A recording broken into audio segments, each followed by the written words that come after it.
In my younger days, I would have been more prescriptive. I would have pontificated, but as I grow old, I know, number one, that I do not have monopoly of wisdom. And what I do is to share my thoughts with you and to make suggestions which may not necessarily be true, but they constitute my opinion on the subject at hand.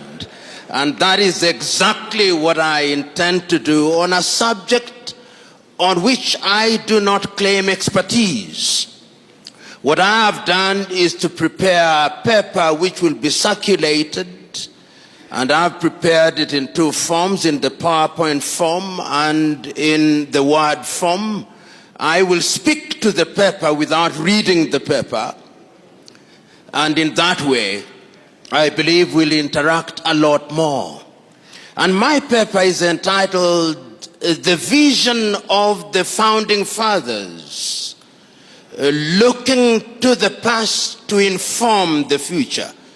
And I will be alive to the fact that the element of religion is at the heart of the theme that is being interrogated this afternoon. When I was thinking about the paper, the first question that I asked, who are the founding fathers, or who are the founding fathers that the framers and organizers of this conference had in mind? And I was convinced that they must have had in mind some of the key figures that were present in the 1940s and 1950s and 1990s up to 1980s, and indeed up to the 1990s, who participated in the liberation of Africa.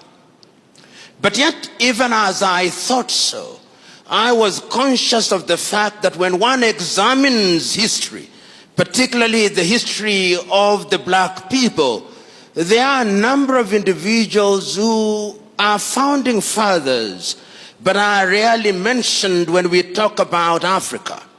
One of the individuals who came to my mind is a great South African about whom we say very little, Pixley Kaisaka Seme. The South Africans in this assembly will be aware of that great South African who was one of the founders of the African National Congress.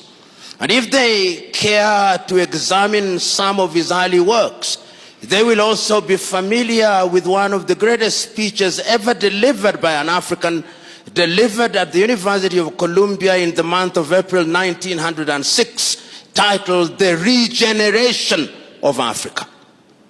Those who have had the privilege and honor of examining that piece of writing acknowledge that Pixley Kaisaka Seme was very conscious of the status of Africa as it was in those days.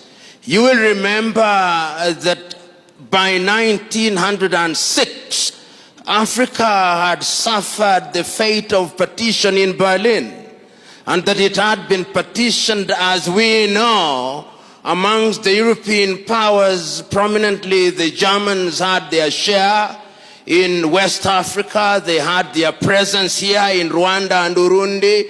They were present in what was then Tanganyika. The French were present. The Portuguese were present. The English were present. The Belgians were present. The Spaniards were present. The Arabs were present, although they were not part of the club that partitioned Africa in 1884. And therefore, when he was talking about the whole idea of the regeneration of Africa, the choice of his words, because he was speaking in a foreign tongue, which I am speaking in this afternoon, he was very clear about the words that he chose. He talked about the regeneration of Africa. And when one talks about regeneration, it means that there was an Africa which had a certain level of development, and that had suffered at the hand of the foreigners, and therefore it needed to be regenerated.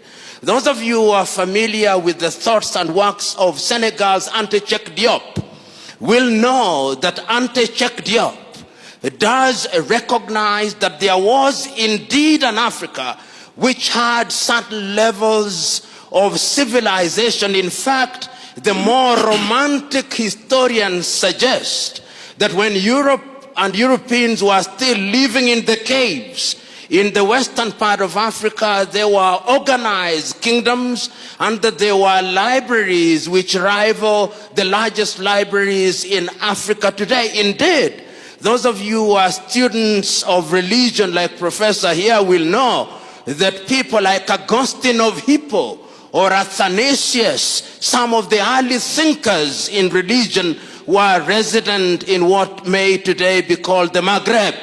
In other words, therefore, when Pixley Kaisa Kaseme was speaking in 1906, and he was talking about the regeneration of Africa, he was telling us that Africa needs to rediscover herself and that Africa needs to move a notch higher in order to find her pride of place amongst the community of nations. It is instructive, therefore, that the works and the ideas of Pixley Kaisa Kaseme were to be picked and developed a little later in time by other great African thinkers, yet one who is seldom mentioned, James Emmons Kwejir of Ghana, normally referred to as Agri of Africa. Many of you, particularly the Ghanaians who are here, will remember that James Emmons Kwejir was the first Ghanaian to earn a PhD and one of the early African leaders of the famous Achimota College in Accra, Ghana. And James Emmons Kwejir was indeed very clear in his mind. The story is told of James Emmons Kwejir, which I'll relate to you now that I have more time than was allotted to me. And the story is one that has been told by different people in different ways, but even if I retell it in the manner which offends the original story, my point will still be made. The point is this. He said, and he remembers as a teacher, that at one time there was a poultry farmer. And he says that this poultry farmer could only keep one thing, because when you're a poultry farmer, you only keep chicken. But he remembers that at one time, some of his chicken that he was keeping strayed into the bush. And when they came back home, there was within their ranks another chick which did not look like them. It was the chick of an eagle. And one day, after a passage of time, a naturalist came to the farmer and saw the eagle in all its splendor. And he said, "This is not chicken, this is an eagle." But the farmer said, "I know. It was once an eagle, but it has been fed on chicken feed for too long. It has long lost its chickenhood. It has long lost its eaglehood. It has now acquired chickenhood." And the poultry farmer and the naturalist said, "No, once an eagle, always an eagle, no matter how long you are fed on chicken feed." And the naturalist said, the farmer said, "I want you to demonstrate." And in the evening, he put the chick on his palm and urged it to fly, but it refused to fly. And the story is told, the farmer said, "I told you. It was once an eagle, it was fed on chicken feed, it has lost its eaglehood, it is now a chicken."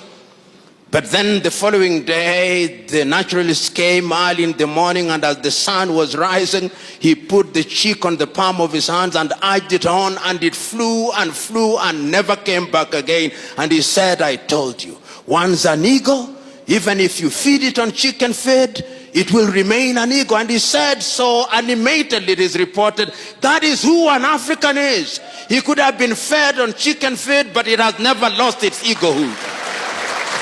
James Emmons Kwejir was underlining the fact that no matter how devastated you are, you will always have that inner self. And I think the person who captured it in order to lay the basis of this as an artist is a man that we call Wole Soyinka. The many of you who are Nigerians here will remember Wole Soyinka's famous writing, "The man died, the man died, the man died, the man in you must never die," and the man includes the woman. And I'm laying this basis for us to understand that when we talk about forefathers, we must never forget individuals such as Pixley Kaisa Kaseme. We must never forget people like James Eman Kwejiragri. We must not forget people like Cheikh Ante Diop.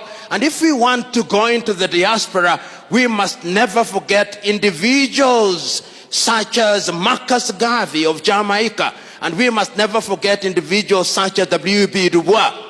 And one of the things that they underscored in those early days before I come to the forefathers that we are much more familiar with is that Pixley Kaisa Kaseme, in his writing and his speech, which I've already talked about, he said, in order for Africa to realize our potential amongst the Committee of Nations, there is only one thing that must define African relationship with other civilizations. He called it multi-dimensional osmosis.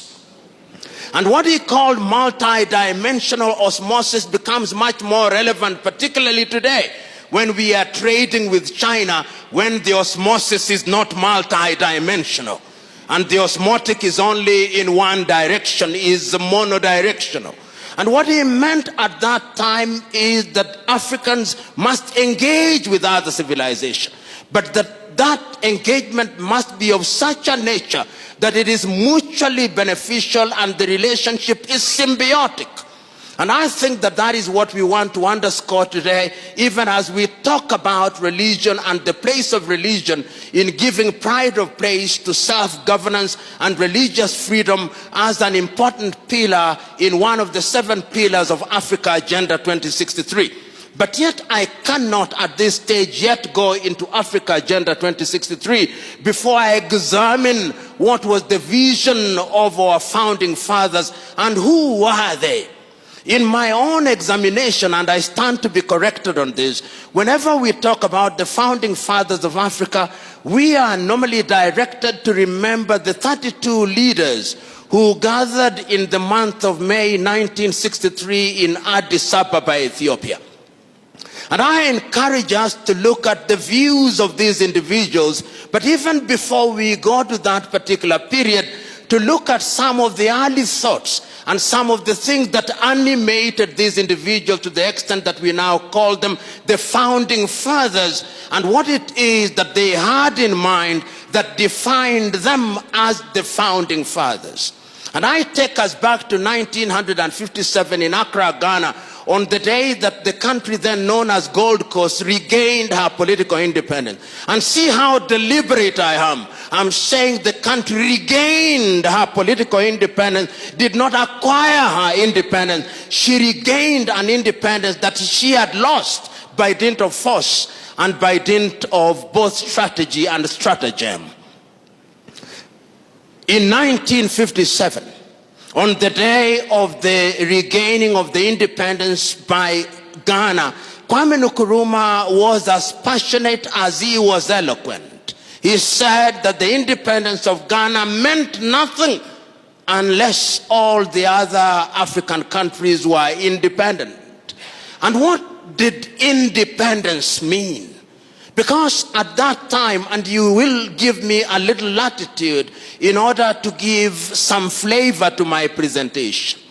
If you look at the individuals who are present at that time in terms of the commonality and the unanimity of their vision, one had to look at Africa and understand what it is that they were talking about.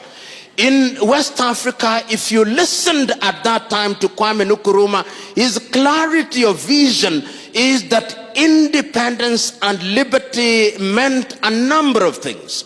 One, the liberty of the individual as individuals to exercise their thoughts and to be free to participate in their affairs, including religion as I understand it, and that therefore Kwame was conscious that the country that he had participated in liberating, which was Christian Gold Coast, but he rechristened and the people rechristened Ghana, was a multi-ethnic country and a multi-religious country and a country that was rich in her diversity. And the same was true of every other country.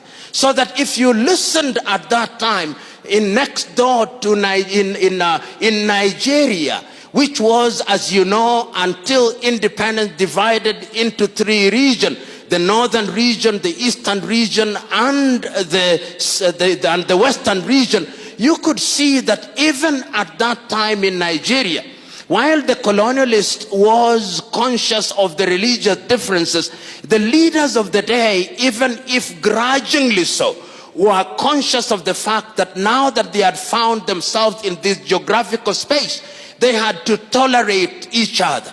So that when you are listening to the Muslims in the north, when you are listening to Abubakar Tafawa Balewa in Nigeria, or the Saudaner of Sokoto, Sah Ahmadu Bello, and listening to Namdi Azikiwe, who is a Christian, they are conscious of their diversity. They are grudgingly in Nigeria, but they accept the fact that they must live together.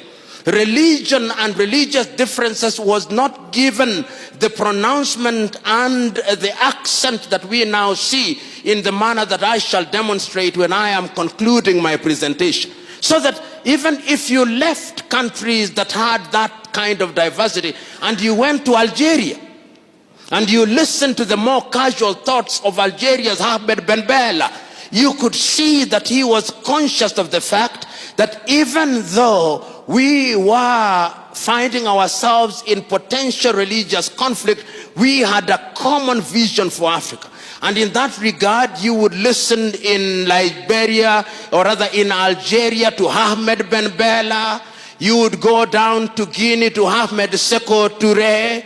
You would go to Egypt to Gamal Abdel Nasser, leading an Egypt that was fundamentally Muslim, but conscious of the fact that there was an Africanness. But there were also other individuals who at that time did not believe that God existed. They were persuaded that there was something called materialism, that they were persuaded by a different ideology.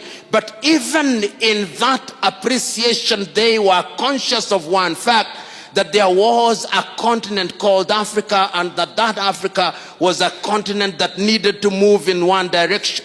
And you will discover such individuals when you come to Kenya, when you come to Tanzania. We talk about people who are Christians, committed Christians, such as Julius Kambarage Nyerere. And you went down to the people who did not quite believe in Southern Africa, like Agostino Neto or Samora Moses Machel at that time. But what is critical for our presentation is that in May 1963, 32 leaders congregate in Addis Ababa, Ethiopia, at the invitation of Emperor Haile Selassie. And I invite you, ladies and gentlemen, to take time this evening or hereafter to read the speeches that were delivered by each one of them. And I've read each one of them several times. Even the ones who later disappointed us, the Spirit was on them. The Spirit was on them. And I will only isolate a few of them in order for us to appreciate how far they could see. As I stand here, I remember the speech of David Dacko of Central African Republic. He says that Africa must unite and move in one direction, for how would a little country such as Central African Republic survive in the face of the sustained machinations of the erstwhile colonial power? We know that David Dacko did not live up to the dreams that we thought he would. I listened to speeches such as those of Julius Kambarage Nyerere of Tanzania, he said, we did not come here to talk about unity or to remind ourselves how unity is important. We have come here to affirm the fact that without unity, Africa is never going to realize their potential. And one can go on to the speeches of Modibo and others and Haile Selassie and others, but it's not important to rehash those speeches because they can be located in libraries.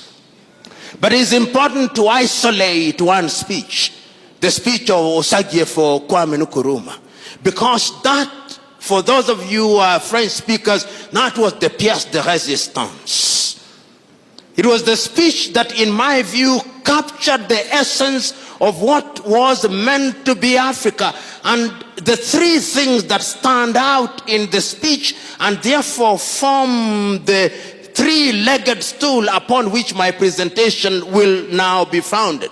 He said that Africa must unite, and unite immediately, before the leaders who are present in that forum become used to the trappings of power.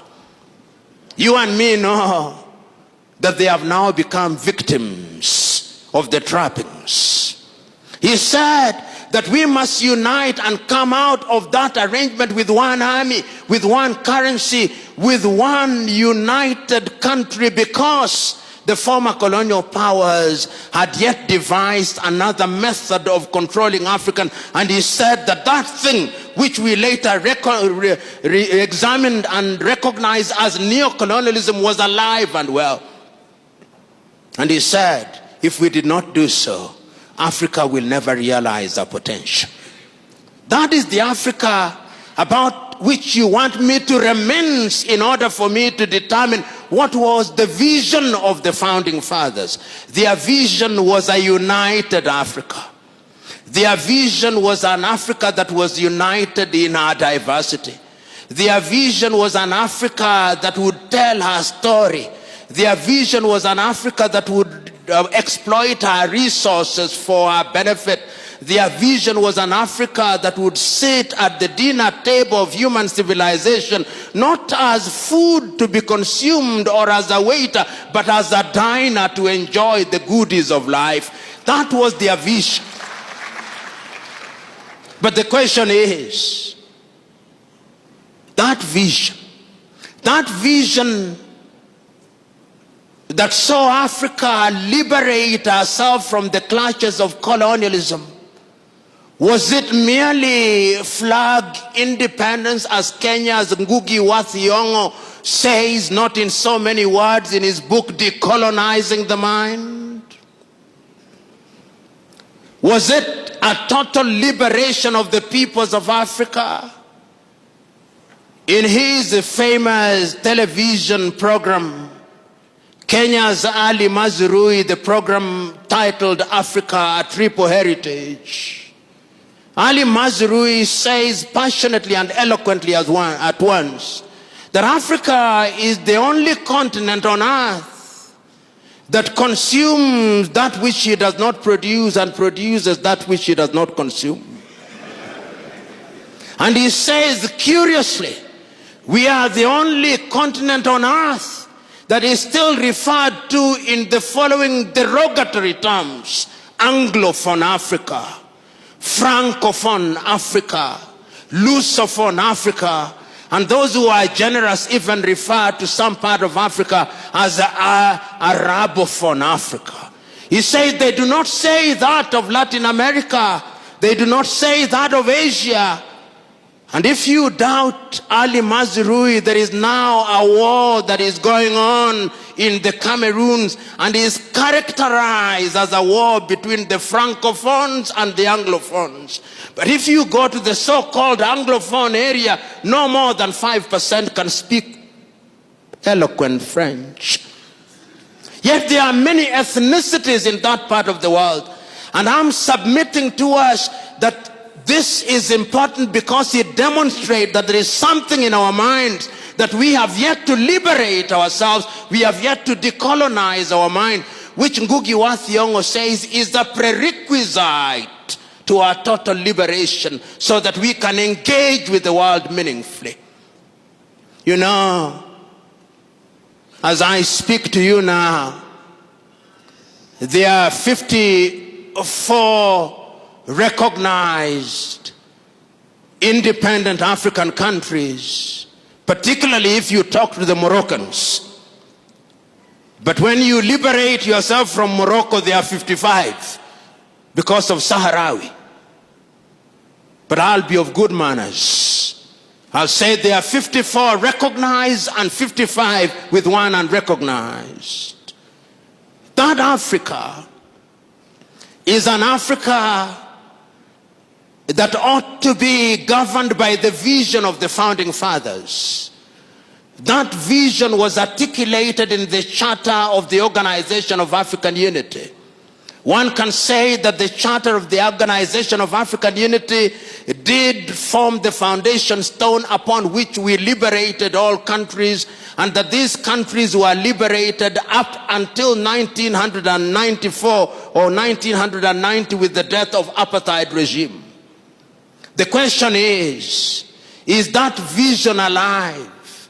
The question is that vision relevant today, particularly when we talk about freedom and good governance? The question is that vision alive for those of us who are spiritually and religiously inclined? The question is that vision alive? Can it be predicated in the Bible? This good governance that we keep on talking about, what is it?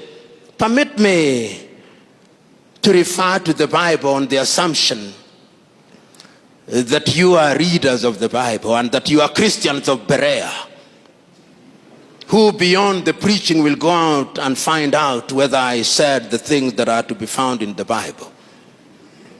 You know, there are two things in the Bible that inform my engagement with you in this afternoon. One of them is actually located in the Bible, and one of them is located in the dramatization of the Bible, and you'll allow me to repeat that dramatization. The first one is the story of Korah in the Bible. This man Korah, you know what he did? He assembled 250 elders of Israel, and they confronted Moses. And they said, you know, you have made laws unto yourself that you may be a prince over us. He had, of course, poisoned the minds of everybody else. And what happened? The Bible records that they were consumed. God consumed them. Because there is no freedom outside of the law. That is the message that I gather there. And then when they grumbled again, 14,700 of them were consumed. Those of you who are readers of the Luo Bible, there is a mistake in the Luo Bible. They say 14,800. They were actually 14,700 were consumed. Even the Bible can have a mistake. I've drawn it to the attention of the Kenya Bible Society. I think it was a typographical error. But it doesn't take away the point that I want to make. The point that I want to make is that when we talk about freedom, we must remember that freedom must be in the context of good governance. And that good governance must be in the context of the individuals with certain moral values. Mwalimu Julius Kambarage Nyerere articulated it very well in the Arusha Declaration in 1967 when he said that a country must be governed by certain ideals and certain taboos. The things that you don't do and the things that you can legitimately do for the better good. So that even in the Bible, when we talk about the vision of the founding fathers, even without their having been Christians or unanimity as to whether they were picking it from Christianity, there is a sense in which there is a possibility of situating this vision in the Bible. The second element in the Bible that I want to talk about is the dramatization. The time that was allotted to me is about, but remember, I'm also consuming the time that was allotted to Professor Mwencha. So I'm in safe territory. And I'm conscious that the law of diminishing returns is operating after lunch. So I'll conclude very shortly. But the dramatization that I want to talk about before I come to the last limb of my presentation is to be found in a movie which I believe all of you ought to have seen. And if you have not seen it, please watch it. How many of you have seen the 1956 dramatization of the film The Ten Commandments as directed by Cecil B. DeMille? You haven't. If you haven't, go and watch it.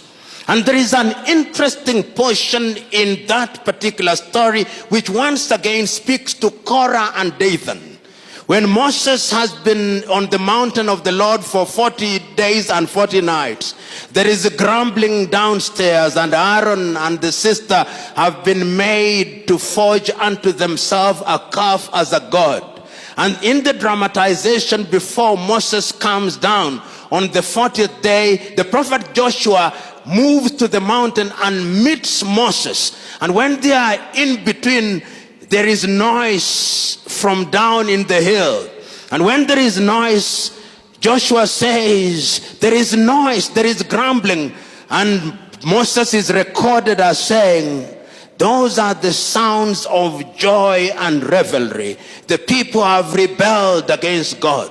He is carrying the 10 tablets of the law, and according to Cecil B. DeMille, as he comes down from the mountain, there are 2 horns from his head. Kiran comes from his head. Kiran meaning horns in Hebrew. And when he comes down, Dathan confronts him and says, you have made unto yourself laws that you may become a prince over us. We have freedom. And Moses says, there is no freedom outside of the law, and those who will not live by the law shall die by the law. And that is the point that I wanted to make. That all civilizations, our founding fathers were convinced that we had to have a legal regime. And this is the basis of the constitution that we inherited from independence. But these constitutions were not homemade. And that is why you see that no sooner had we settled with this constitution than they started being disrupted. But the point I want to make before I come to the constitution is an important point about their vision. This is about a meeting that took place in Cairo, in Egypt, about the doctrine of the inviolability of the boundaries of African states. Because at independence, there were those who took the view that Africa should redraw her boundaries.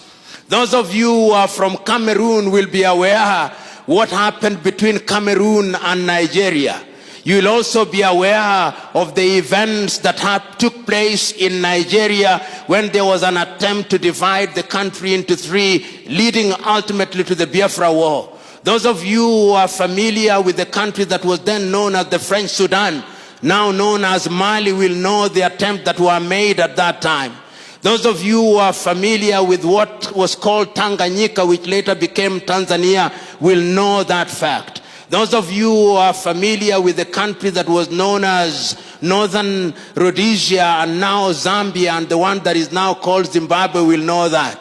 Those of you who are familiar with the history of Southwest Africa, now known as Namibia, will be aware of all these activities. So the first thing that the leaders said, whether we are Muslims or Christians or animists as we are called by other people, we shall live in one geographic or territory, because the God that we worship is a God of diversity. He's the God that says that there is no Jew nor Gentile. And it must mean, if you are addressing us in Igbo or in some Nigerian language, there is no Yoruba, no Igbo. That, I think, was the vision of the founding fathers of the day. And that is why I think that when we are going to the future, the African leaders recognize one thing, that the OAU charter as was constituted was only important up to a certain stage in the life of Africa. And that is why in the year 2013, the statutes that constituted the OAU were revisited and the African Union was created. And when the African Union was created, it was created on the assumption that if we had lost 50 years, we were now going to deal with Africa from a totally different dimension and perspective. But one must ask, what is it that had informed the leaders at that time? There were a series of things that had happened in Africa, in my view, which things informed their decision. You'll remember as early as 1960, when we had barely settled in independence, the first political assassination in Africa was the overthrow of Togo's Sylvanus Olympio. And immediately after that, the murder of Patrice Emery Lumumba in 1961.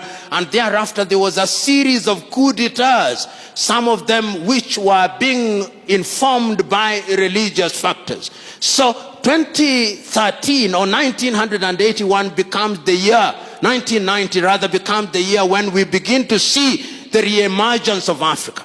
But that is not what is important. What is important is what happens in 2013.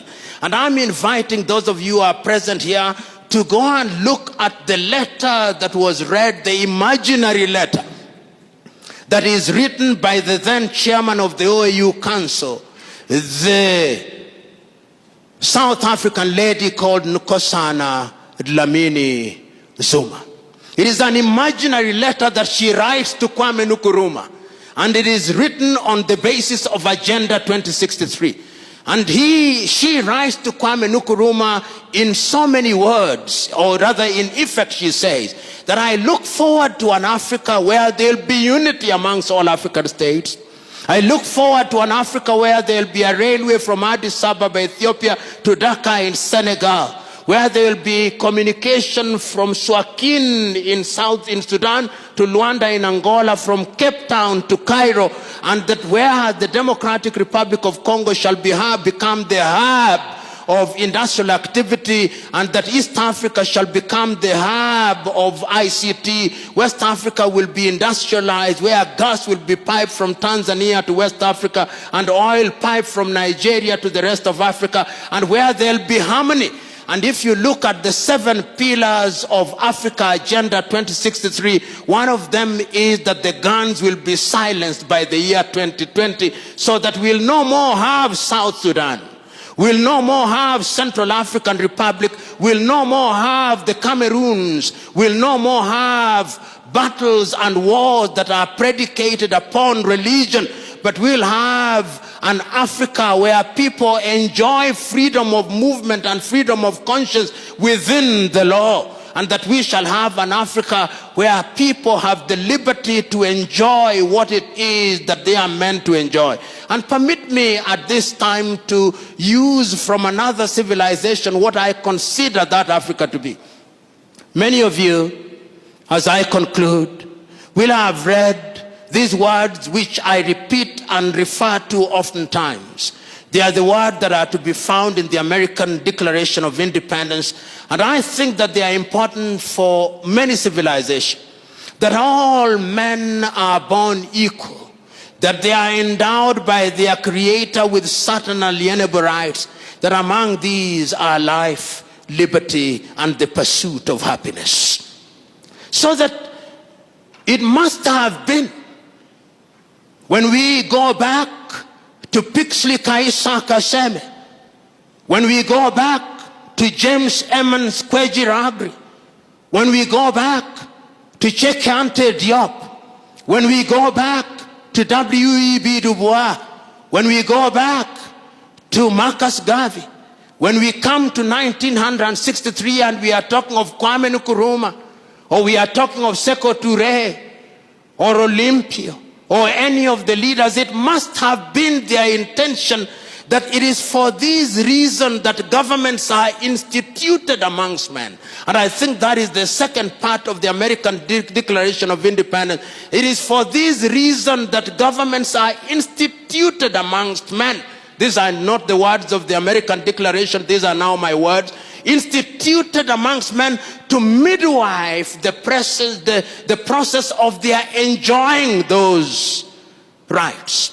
So that any government has a divine duty to ensure that they midwife this process. And if that be the case, therefore, ladies and gentlemen, I'm submitting to us that the founding fathers could see what we cannot see standing on tall trees while they were squatting. They could see them with the clarity of vision that we cannot possibly master. What could they see? They could see that in order for Africa to realize their potential, the people in Central African Republic cannot run a war that is based on the fight between Muslims and Christians, that it cannot be right. They could see that the diversity of the people in Central African Republic requires that they enjoy their diversity and they live in harmony so that people can realize their potential, so that they can indeed enjoy what God has given them on this earth. They could see that the people in Mali and Mauritania cannot conduct their affairs on the basis of religious diversity. They could see that it is important that the diversity of religion is only a celebration of God in his unfathomable ways. They could see that. They could see that indeed, even in South Sudan, they cannot conduct their affairs on the basis of religious difference. And I'm submitting to us, therefore, in a nutshell, that our leaders in 1963,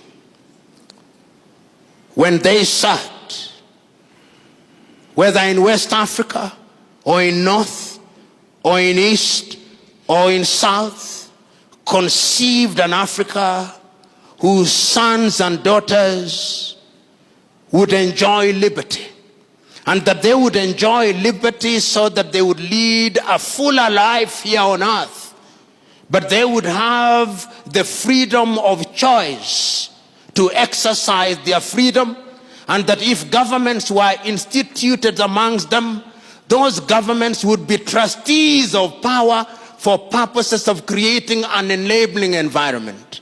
They could foresee that we are diverse with over 3,000 languages, and that in our diversity we could enjoy our unity. In the words of Kenya's Ali Mazrui, our diversity must not be a Tower of Babel, but it could, if we want it to be a power of Babel. They could foresee that we must recognize that we have no monopoly of wisdom or monopoly of knowledge, and it is not for us to judge, and our duty is only to fulfill our affairs. It is in this regard that I see Africa Agenda 2063 as a useful document that attempts to project into the future and to remind us that in 2063, when some of us may be alive and well, that Africa will be a continent that is respected and is not referred to in derogatory terms, whether when it is convenient we are developing, when it is not convenient we are developed, when it is convenient we are the dark continent, when it is convenient we are a rising continent, that we shall, in the words of Patrice Emery Lumumba of Congo, be in a position to tell our story, however bad that story is. That is the Africa that Kwame Nkrumah must have seen. That is the Africa that Modibo Keita must have seen. That is the Africa that Julius Kambarage Nyerere must have seen. That is the Africa that I want you to see. Even you who are sitting here as Seventh-day Adventists, those of you who are sitting here as followers of Jesus Christ, Latter-day Saints, those of you who are sitting here as Anglicans or Presbyterians, the truth is, we are committed to one thing: Christ of Nazareth, passion in Gethsemane, agony in Golgotha, joy on the third day. God bless you.